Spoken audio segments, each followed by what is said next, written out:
ça. Ouais, c'est mieux, allez. Oui, on rate. Putain, j'ai eu le poids. Oh, ça c'est gros. Putain, c'est un balèze celui-là. Yes, papa!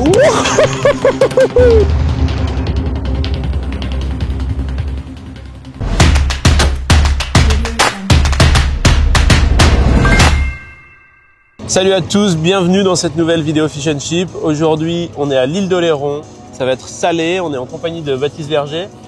Baptiste, tu nous emmènes faire quoi? Eh ben, salut à tous déjà, et puis aujourd'hui on va pêcher principalement autour des parcs à vide du bassin de Marennes-Oléron. Donc on va démarrer là juste à côté, tu vois, il y a quelques oiseaux qui tournent, donc on va essayer de voir si on peut pas arriver à prendre quelques poissons directs histoire de s'échauffer en surface. Alors il n'y a pas de parc, mais bon, on sait jamais, tu vois, peut y avoir quand même une belle surprise au travers. En général c'est plutôt des petits poissons. Et après on changera de secteur et on ira vraiment là sur les tables et tout ça. Okay. On va essayer en surface sur toute la première partie de journée et après on pêchera au minot quand la marée va monter. Ok, je suis trop impatient. Ça fait longtemps qu'on n'est pas allé en mer là avec Fish and Chip, donc on est chaud. Bouillant. Allez, allez, c'est parti.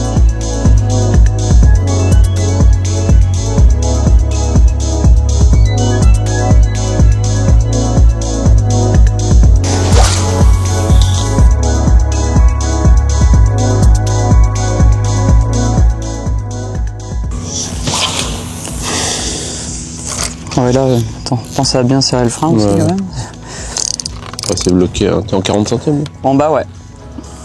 Ça va le faire. Plus on va avancer, plus il va y avoir des tables après dans l'eau là-bas. Yes. Bon, et là, dans le soleil, comment ça serait trop beau, quoi. Oh bah là. Magnifique. Il y a des gros poissons qui bougent, c'est les mulets. Ouais, c'est les mulets beaucoup, ouais. Bon, on est où, Baptiste, là? C'est quoi ta zone de pêche? Alors là, on est sur les parcs à huîtres. Enfin, on a un petit poil à l'écart parce que la marée n'est pas encore tout à fait en train de monter.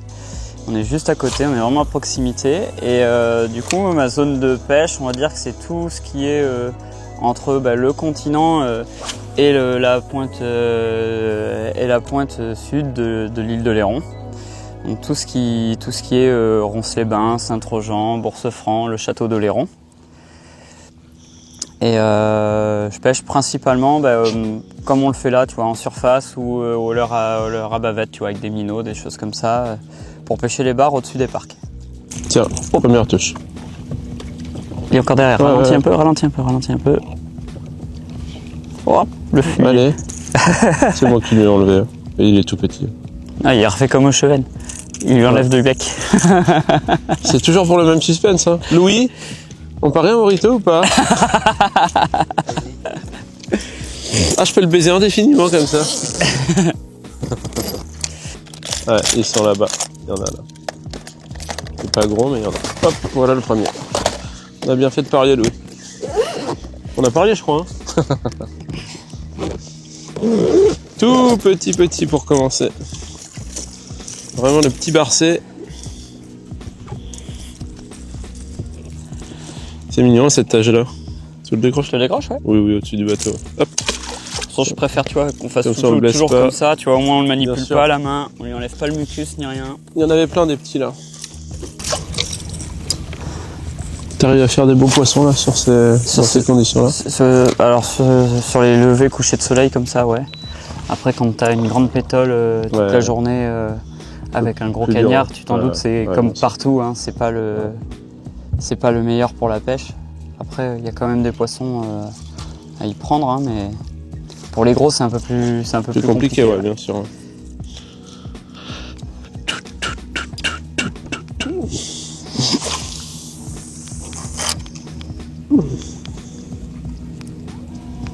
Tu vois là, on voit les tables juste devant nous. Quoi. Je sais pas si on va prendre des poissons, en tout cas le paysage il est canon. Hop, raté. Allez. Il y est? Non. Dis non, il y a pas que moi qui le relève. Allez. Ouais, mais tu vois, regarde, pas besoin de morito, moi.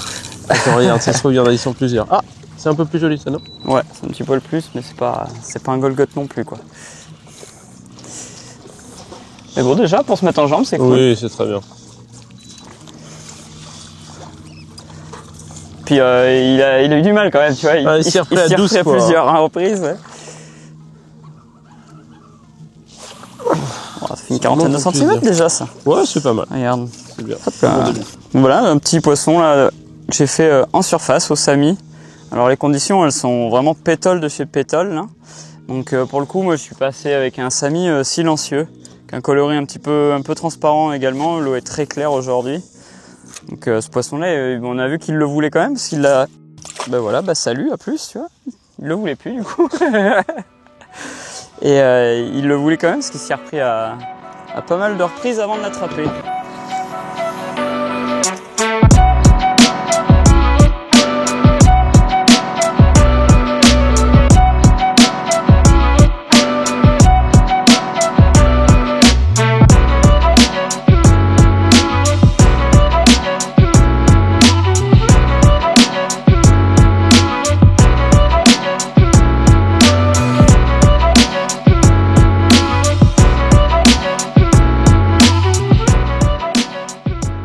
Un peu le...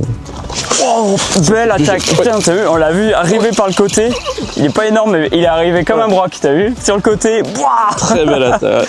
Dans le soleil et tout, franchement, c'est superbe. C'est un petit, mais il m'a fait une attaque comme un grand. Ah ouais, c'est clair. Splendide. Génial. Bon, qu'est-ce que tu mets dans les mains de tes clients comme matos pour cette pêche là? Bah alors là, ce qu'on utilise... Là, tu m'as équipé avec un combo. Ouais, bah c'est exactement ça que je mets dans les mains des clients. Donc c'est des Tenryu, des 82 mH. C'est des cannes qui font 2,50 m et en puissance c'est des 12,45 grammes. L'avantage de 2,50 m, c'est que ça te permet de quand même lancer assez loin. Ouais. Ça te permet aussi d'avoir un grand bras de levier quand tu pêches sur les parcs pour justement pouvoir brider un poisson canne haute comme il faut. C'est en même temps des cannes qui ont des pointes relativement douces pour faire toutes ces pêches aux poissons nageurs, que ce soit en surface ou au minnow comme on va le faire tout à l'heure. Et 12,45 ça couvre on va dire toutes les tailles de leurre dure qu'on peut utiliser au bar. Tu vois, de la taille on va dire 80, 90 jusqu'à de la taille 130 à 150. Après en moulinet dessus je mets des Stradic en 4000 pour avoir un moulinet avec quand même une bonne force d'engrenage quand même, parce qu'on pêche frein serré au-dessus des tables, donc il faut... Hop, j'en ai un petit sur moi là. Hop, voilà. Voilà. On peut même pas être tranquille pour mes explications. Et donc je mets un moulinet en taille 4000 avec un ratio quand même assez élevé. Justement, quand on pêche au poisson nageur, tu as besoin quand même de récupérer assez vite. C'est des poissons qui... Ouais, et puis avec des fois que la vitesse de dérive, si tu vas vers le C'est ça, quand tu redérives vers le leurre, il faut pouvoir avancer quand même assez vite dessus. Et après en tresse, je mets une... c'est parfait, même pas besoin de prendre la pince. Et en tresse, j'ai une Siglon ADV en PE 1,5. Okay. Donc ça fait de mémoire, ça doit faire 20 livres à peu près. Tu as vu le vague derrière? Et après en fluoro, 40 centièmes, et puis je termine par une agrafe également pour pouvoir changer de leurre rapidement.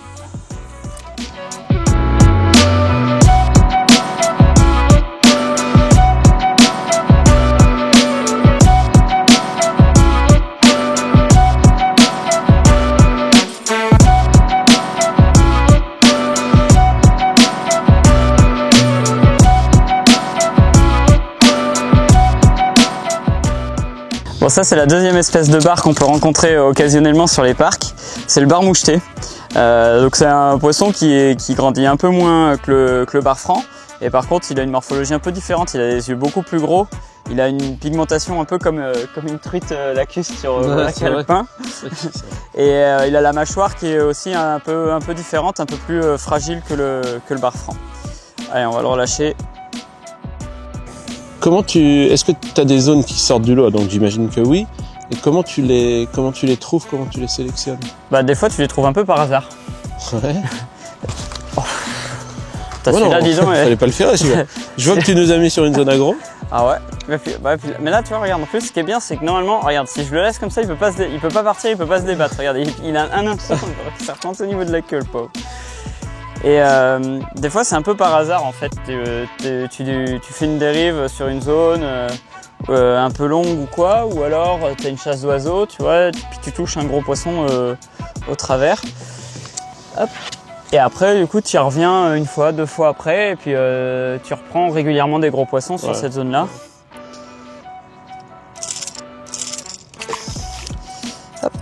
Pour trouver des zones aggro, tu peux avoir tu vois, un muret, un tas de cailloux, parce que là, ici, c'est principalement sablo-vaseux. Okay. Donc dès que tu as quelque chose en fait qui change qui les tient un la peu, nature du, tu vois, la nature qui change un peu la nature du fond, forcément ça va attirer des prédateurs aussi. Hein. Ouais. Allez. C'est incroyable le nombre de touches quasiment à tous les lancers. Ouais, alors que tu vois on a changé complètement de zone. Hein. Ouais. Tu vas nous parler des animations, comment t'animes et surtout comment tu adaptes ton animation poisson, à une touche ratée ou selon le type d'attaque, selon la taille du poisson. Alors pour tout ce qui est stick bait, j'anime vraiment en walking the dog. Donc c'est une récupération plutôt linéaire lente avec des petits coups de poignet de manière à ce que mon leurre il puisse faire droite-gauche, droite-gauche. Pour les débutants, si j'avais un conseil à leur donner pour pratiquer ce genre de pêche, c'est de toujours avoir de l'angle avec son fil. Ça veut dire que si tu as la canne qui est dans l'axe de ton fil, tu vois, je peux le faire, tu vois, si j'ai la canne dans l'axe, mon leurre il nage quasiment pas. Est-ce que c'est le relâché qui... C'est le petit relâché, c'est le petit moment de mou exactement qui permet de partir un coup à droite, un coup à gauche. Après, c'est juste adapter la vitesse de moulinet par rapport au coup de poignet pour arriver à faire nager son leurre correctement. Quand tu as une touche, quand tu as un poisson qui attaque ton leurre, qui rate son attaque ou quoi, moi j'aime bien, il y en a plein qui préconisent d'arrêter, moi j'aime pas trop arrêter. Je trouve que le fait d'arrêter, en fait le poisson il se désintéresse. Puis moi perso je serais un petit mulet ou un sprat, je serais en train de me faire courser par un bar. Même s'il me rate, je m'arrête pas pour lui redonner une seconde chance, tu vois. Donc je préfère repartir. Ça, regarde, il y en a un qui attaque mon autre raccord, t'as vu? Oh, celui-là. Ah, bah, et moi là, je me fais prendre et je le fais pas. Ah, et encore derrière, allez. Et là, tu vois, du coup, je ralentis en fait mon animation de manière à ce que mon leurre, il pêche un peu plus lentement, de manière à essayer de laisser le temps au poisson de le recibler. Si je fais ça, je fais 5-6 animations comme ça, s'il ne remonte pas, qu'il ne recible pas, je reprends une animation plutôt classique. Voilà, avec, je sais pas combien tu fais de sorties, mais avec 5 touches par lancer en moyenne, ça doit faire un sacré paquet de poissons à la fin de l'année, même pas forcément des gros, mais tu dois avoir un nombre de poissons hallucinant. Ouais, on en fait vraiment beaucoup, et là du coup cette année je note chaque poisson qui est pris. Donc je le note, tu vois, je le note à la fin de la journée sur un petit carnet. T'as un clicker là, j'ai vu. Ouais, j'ai un petit clicker, comme ça je les clique à chaque fois que je les décroche, tu vois, ou au moins que le bading soit tenu à la main, quoi. Un poisson qui se décroche à 5 mètres du bateau. Oui, il compte pas, bien sûr. Et oh là là là, raté celui-là, tu vois. Merde, ça en fera un en moins, tu vois, pour le compteur. Et du coup, en fin d'année, ouais, je veux compter tout ça, parce que en fin d'année, je veux faire un petit jeu concours sur ma page Insta, Baptiste Verger Pêche. Et un petit jeu concours, va falloir deviner le nombre de poissons qui ont été pris sur la partie maritime, sur le bateau. Et j'offrirai une journée pour 2 personnes pour faire ce qu'on est en train de faire là. Génial. C'est quoi je vais jouer? Bah carrément, hein. Mais il va falloir être le plus proche possible du nombre, tu t'en doutes. Bon, après, je peux déjà donner une info. Il y en a déjà un peu plus de 1500. Et on est mi-juin. Ouais. Bon. Donc dites pas 12, c'est pas la bonne réponse. 12, c'est presque le nombre d'aujourd'hui pour l'instant, alors que ça au bout d'une heure de pêche. Ouais, c'est ça, au bout d'une heure et demie de pêche, ouais. Après, c'est pas tous les jours non plus comme ça, mais là, sur les débuts de saison, il y a souvent une belle activité, donc faut en profiter. Puis cette année, en plus, on a de la chance, il fait quand même relativement beau.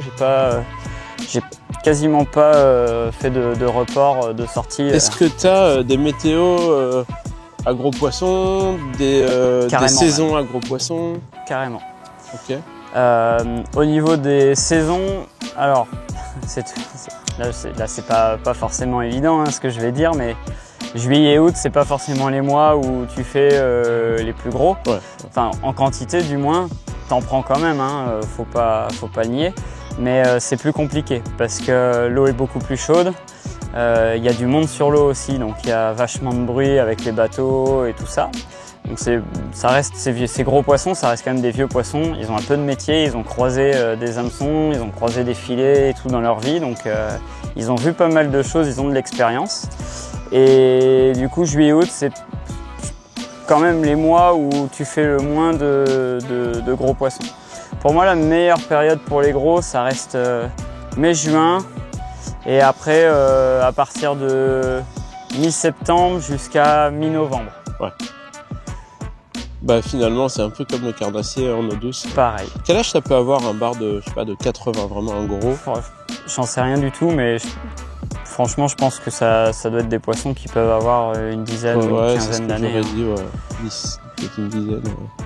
Parce que tu as tous les poissons qu'on prend qui font 25 cm, c'est des poissons qui ont entre 2 et 3 ans, quoi. Ah déjà, ouais. Okay. Un bar, tu vois, la maille du bar c'est 42, ils estiment que c'est... T'as vu, il y en a un derrière qui essaye de te un peu petit. de te le chipoter.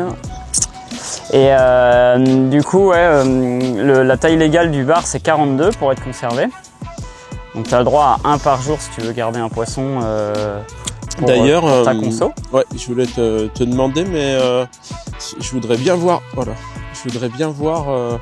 ta technique de l'équilibre, machin. Ouais, carrément, si on prend un poisson qui nous convient là, c'est peut-être un truc que tu peux nous montrer plus tard. Carrément. En plus, j'ai emmené tout ce qu'il faut, on pourra se faire un petit ceviche sur le bateau. Avec plaisir. Et du coup, 42, ils estiment que c'est la taille, la taille de la première repro ou d'un poisson qui a déjà fait une première repro. Moi, je les garde rarement pile à 42, tu vois, parce que je trouve que pour manger, il n'y a pas grand-chose. C'est un poisson qui a eu le temps de se reproduire qu'une seule fois. Moi, en général, quand les clients veulent conserver un poisson, je leur dis qu'il faut qu'il fasse, tu vois, autour de 50, quoi. Ouais. Et pour autant, t'enlèves pas les très gros. Et pour autant, je n'enlève pas les très gros. Tu vois, un poisson de 65 ou 70 et plus. Ouais, c'est ton max. Ouais. Ouais, je préfère que les poissons retournent dans l'eau et puis. Ces gros poissons, c'est des accumulateurs en bout de chaîne alimentaire, donc c'est des accumulateurs de métaux lourds et tout ça. C'est pas forcément les meilleurs pour la conso. Et puis, ça reste des gros géniteurs et on sait très bien. Ouais, c'est sûr, tout ça. Ouais. Chez les poissons, c'est un nombre d'œufs par kilo. Les œufs, plus les poissons sont gros, plus les œufs sont aussi gros à l'intérieur. Et les alevins ont plus de chances d'arriver à maturité et d'être en bonne santé à la sortie de l'œuf.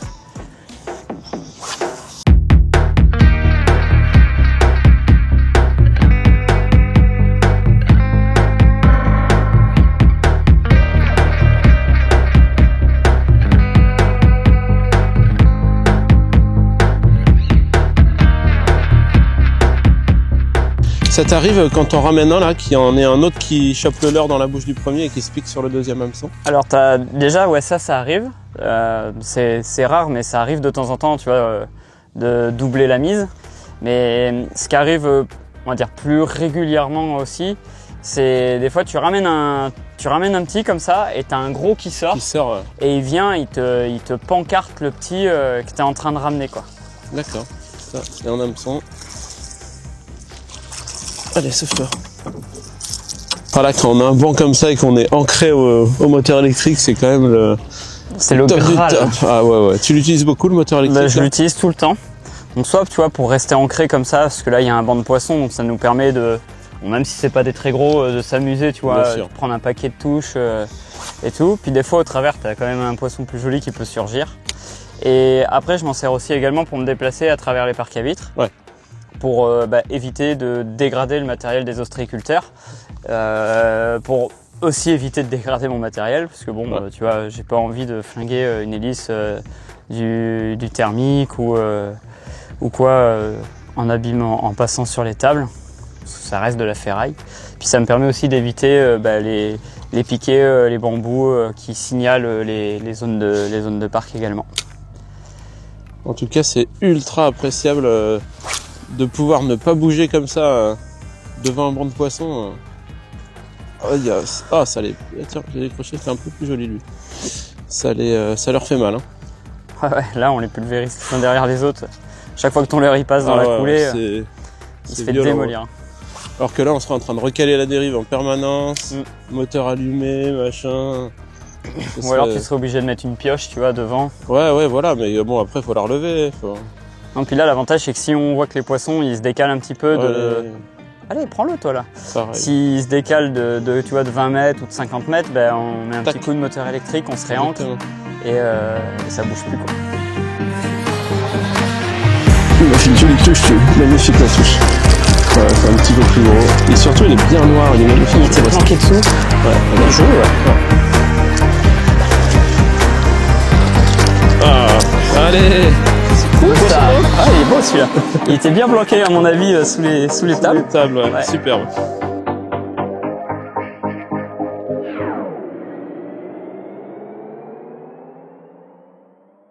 Sylvain, ce que je te propose, c'est que ce poisson-là, on l'équigime et puis qu'on se le garde pour se faire un petit ceviche. Il fait entre 43 et 44, tu vois. Ouais, comme on n'est pas nombreux, c'est mieux de pas garder un gros. Pour tous les deux, parce que bon, le caméraman, il n'y aura pas le droit. Hein. Ah non.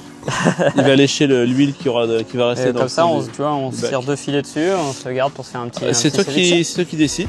Comme ça va permettre de montrer un peu l'aiguille à équigimer et tout ça. Exactement, la technique. La technique et tout. Ce que je fais en fait, c'est que sur les poissons, tu vois, le cerveau il se situe toujours à peu près sur l'arrière des yeux. Ok. Sur les barres, c'est comme ça. Et là, tu vois, quand tu touches, tu vois, là, ici, là, tu as une partie qui est un peu plus molle. Tiens, vas-y, regarde, je te laisse faire. Quand tu appuies un peu avec ton doigt, tu sens qu'il y a une petite cavité qui est un petit peu plus molle. Ouais. Et ben ça, c'est un super point de repère, tu vois, pour où planter ton aiguille. Donc là, tu vois, je vais la planter là.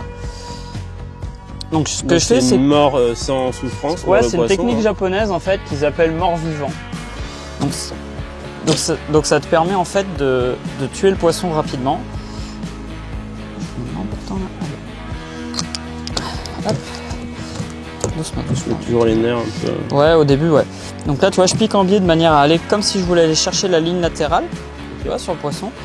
Donc là, je gratte un petit peu dedans, tu vois, histoire de bien tuer le cerveau. Là, le poisson, il a déjà le cerveau qui est neutralisé. Ensuite, ce que je fais, c'est que je prends mon aiguille et je vais tapoter jusqu'à trouver sa colonne vertébrale. Et quand je vais arriver dans le conduit, le poisson, il va avoir une réaction nerveuse. Tu vois, alors... Tac, t'as vu? Okay. Là, je suis rentré dans sa colonne vertébrale. Alors qu'il est mort. Et tu vois, à chaque fois que j'avance, tu vois, si je recule, tu vois, que je gratte dedans, ça fait plus rien. Par contre, si je ravance, t'as vu, à chaque fois que je ravance un peu mon aiguille, il y a un stimuli. Hop, donc là, j'avance jusqu'au fond, tu vois, je gratte bien de manière à détruire toutes les terminaisons nerveuses. Là, mon poisson, il est mort. Il ne bougera plus. Il était déjà mort. Il était déjà mort, mais là, pour le coup, il ne bougera même plus. Il n'y aura même plus les nerfs, tu vois, des fois, quand tu gardes un poisson qui bouge ou quoi que ce soit. Et après, la chose la plus importante, c'est de le saigner. Parce que c'est dans le sang où sont présentes la majorité des toxines. Donc pour le saigner, ce que je fais, c'est que je lève la première arc branchiale ici. Et tac, je détache un petit peu ici. Et là, comme ça nous permet d'accéder à la veine principale qui est reliée au cœur, qui est juste là derrière. Et là, en fait, alors on peut le faire avec un couteau, moi je le fais avec la pointe de mon aiguille. J'attrape la veine ici, et voilà. Et là, comme ça, tu vois, le poisson, il se vide de son sang, tu vois, regarde, on voit les pulsations du cœur, tu vois, quand on voit le sang. Donc ça te permet en plus de le vider comme ça de son sang, c'est dans le sang où sont présentes la majorité des toxines, l'acide lactique et tout ça. Et l'avantage de l'ikéjime, c'est que tu peux conserver ton poisson pour le faire maturer comme une viande au frigo. Ah ouais. Moi, ça m'arrive de garder des poissons 10 jours au frigo et de les manger par la suite. La chair, elle est complètement reposée, détendue et c'est vraiment incroyable.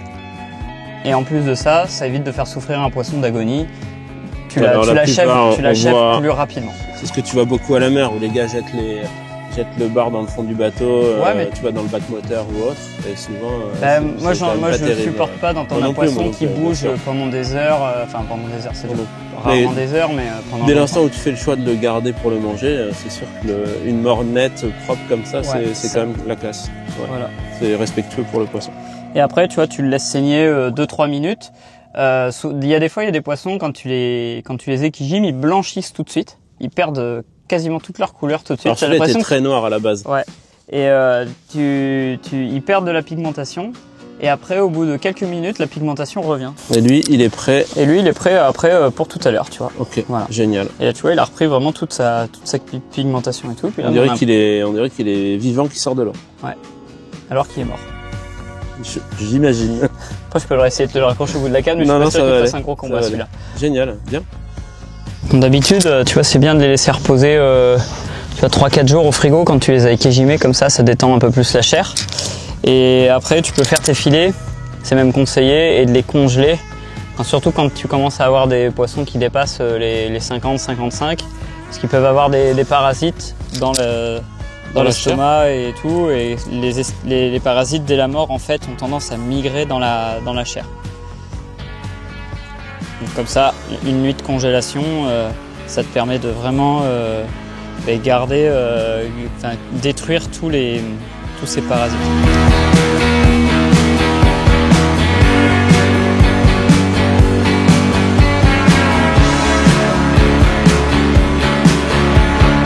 L'avantage c'est que tu vois, quand tu fais des filets comme ça avec un poisson sur le bateau, tu peux remettre les restes directement dans la mer. Là au moins rien n'est perdu. Ça va être mangé. Ça va nourrir des crabes, ça va nourrir des crevettes qui nourriront ensuite les bars. La boucle est bouclée.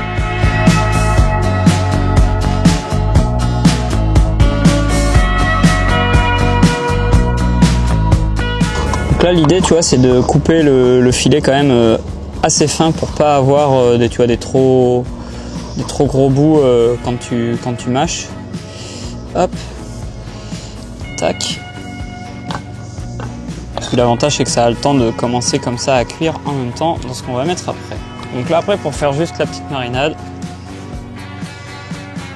un petit coup d'huile d'olive, hop, et après citron vert.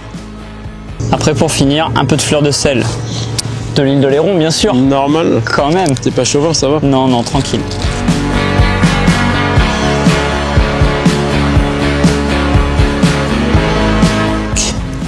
Normalement là tu vois ça a cuit un peu une petite heure en plus.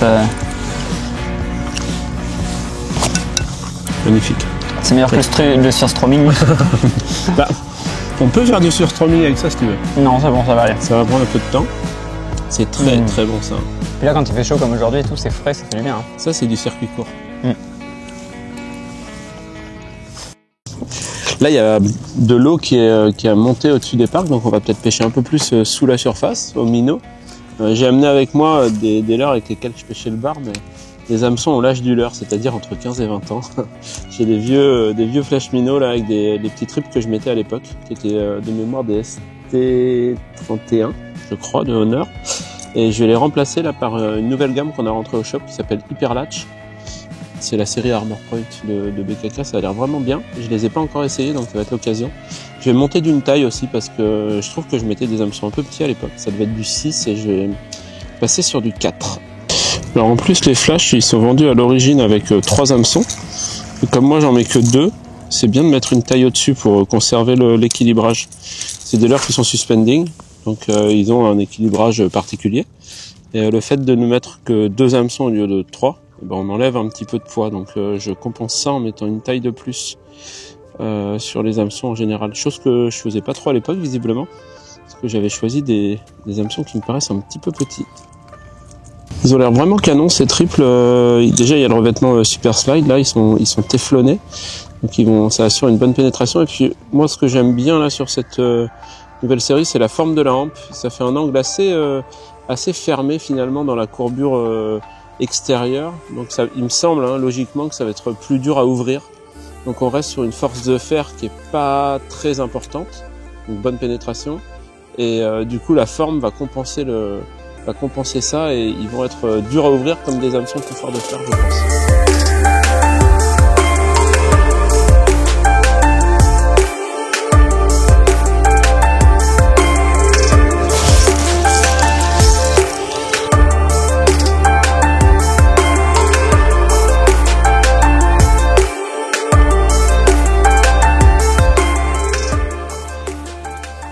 Bon là Baptiste, on est sur des petits coefs, c'est ça?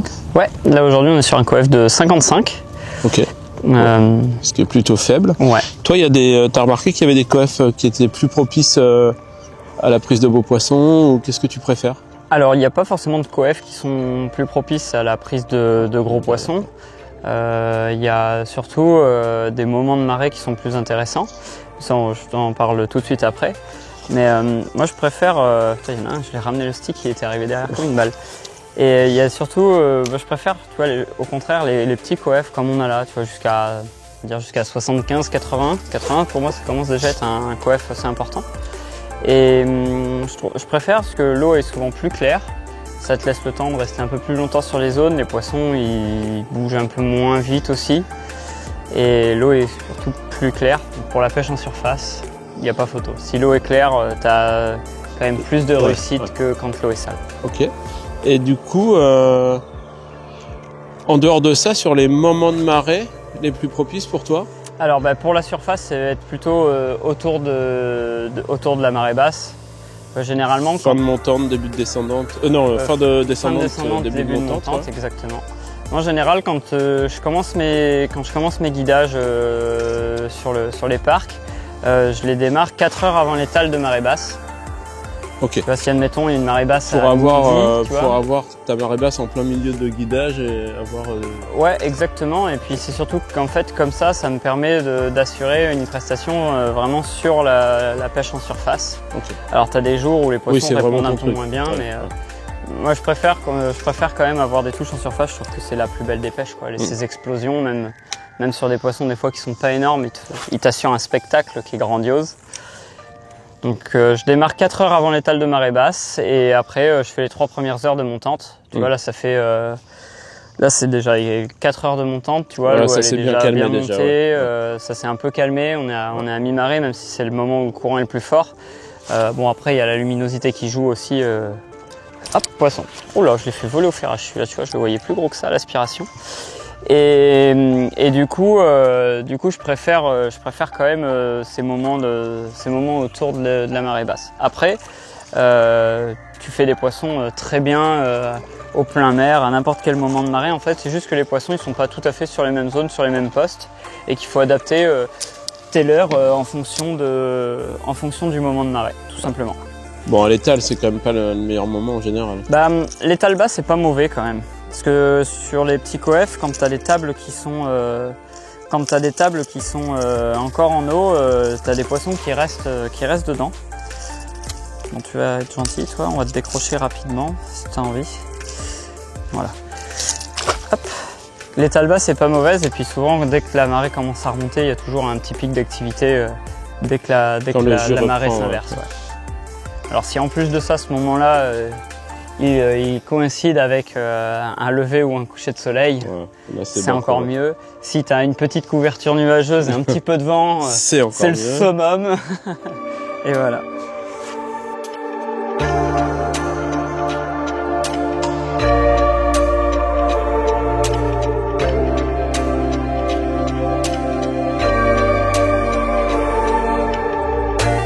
Moi, au leurre souple, je fais une récupération linéaire entrecoupée de petites animations parce que je veux pas que ça coule. Évidemment, il y a les tables, donc il faut être près de la surface quand même.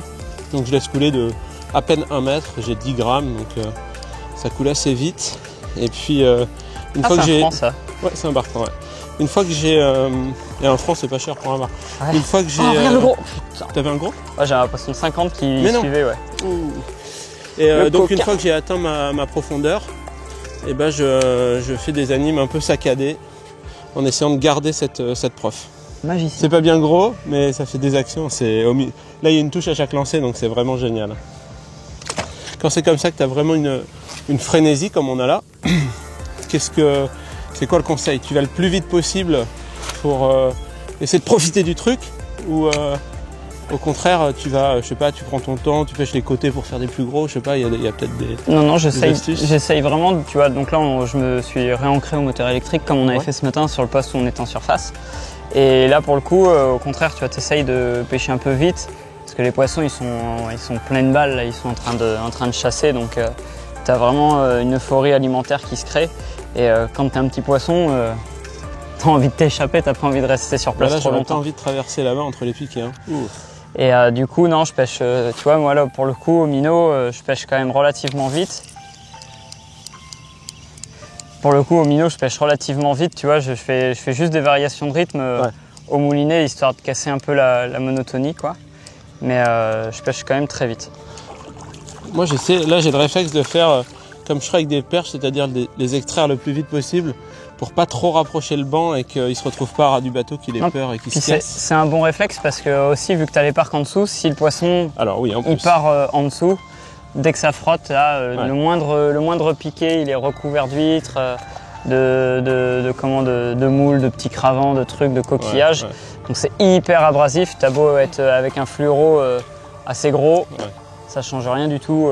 Ah, puis là, je t'avoue que j'ai pris la canne que j'ai dans la voiture, c'est la canne avec laquelle je pêche la truite en grande rivière. Ok. Donc mon bas de ligne, c'est pas du 40 quoi, si tu vois ce que je veux dire. Ouais, mais bon, au moins sur des les 26 poissons, ou du sur les 28. poissons de ce gabarit-là, c'est cool. Oui. Après, c'est clair que si tu touches un gros, ça va être. Après la canne, c'est qui une 28, donc je peux pas non plus mettre un 40 en bas de ligne. Non, c'est sûr. Oh, raté celui-là. Ben voilà, Il est revenu. ils reviennent bien. Oh là là, ils suivent. Ouais. Je prends des touches, tu vois, je les pique pas. Ah, il a coffré le moucheté là. Allez. Ce qui est intéressant à leur souple, C'est que tu prends pas que c'est que des tu barres. prends pas que des barres. Il nous a pris un petit chinchard. C'est pas fréquent hein, sur les parcs. Hein. Ouais. Tu les Bah, as. écoute, voilà, moi je serais. Là, c'est parce que c'est le plein mer, tu vois. Ouais, mais je pense qu'il doit pas être serein ici. Non plus. Ouais. J'éviterais, en étant un petit chinchard comme ça, de me balader ici.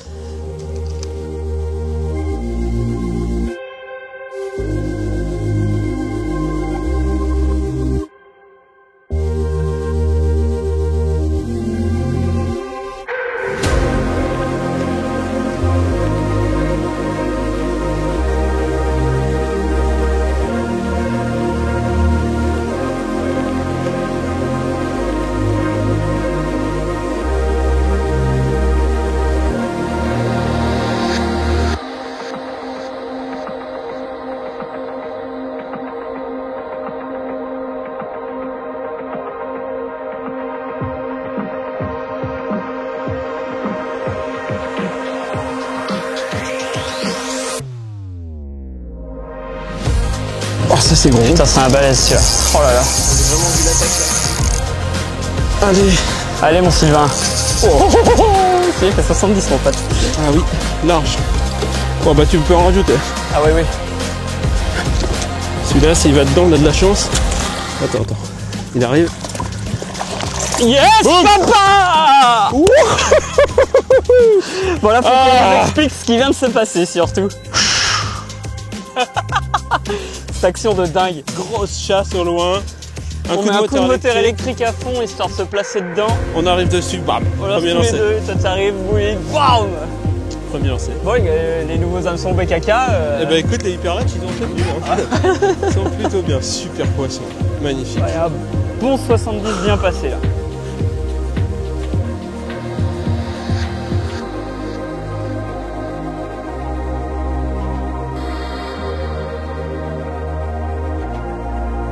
Là, le mulet, il rigolait pas. Hein, derrière. Pas trop, non.